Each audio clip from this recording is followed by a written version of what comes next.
Hi everyone, and welcome back to The Middle Ground. Today we're talking about third wave feminism and whether it's still relevant in today's society. The women's liberation movement despises the playboy concept of women, who they say may have been liberated.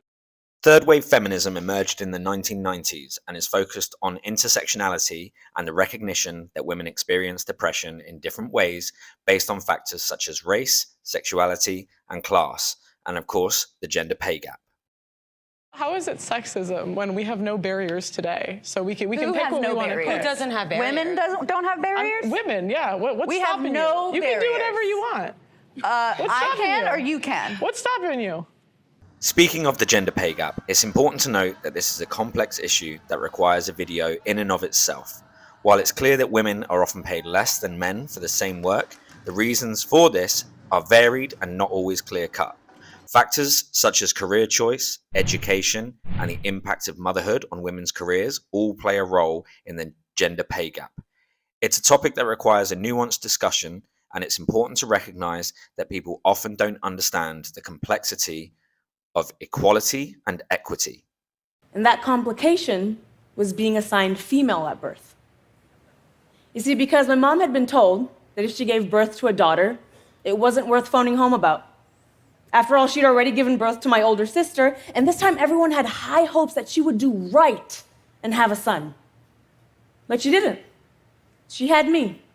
However, many conservative voices argue that third wave feminism has gone too far, become too divisive. I'd say it's uplifting all women, in which case it's very alive. At the same time, if we do follow that definition, feminism has splintered off into so many different areas that you can look at people like Sheryl Sandberg who say you should just get another nanny if you feel oppressed. And if we're talking about that kind of feminism, yeah, it's pretty dead. And is no longer focused on gender equality, but rather on creating a victim mentality.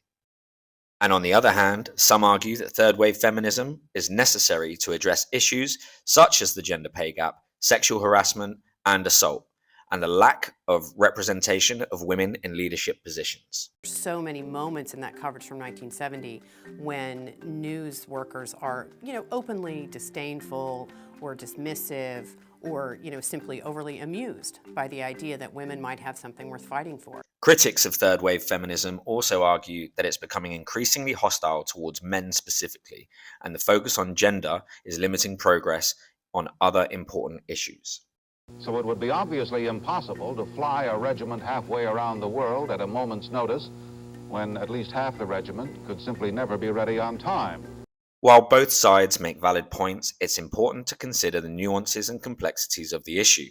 Third wave feminism has made a significant progress towards gender equality, but it's important to address the concerns that it may be becoming too divisive and focused on victimhood. In all sectors, it's such a huge gap between men and women, and it has taken us a very, very long time for us to get there.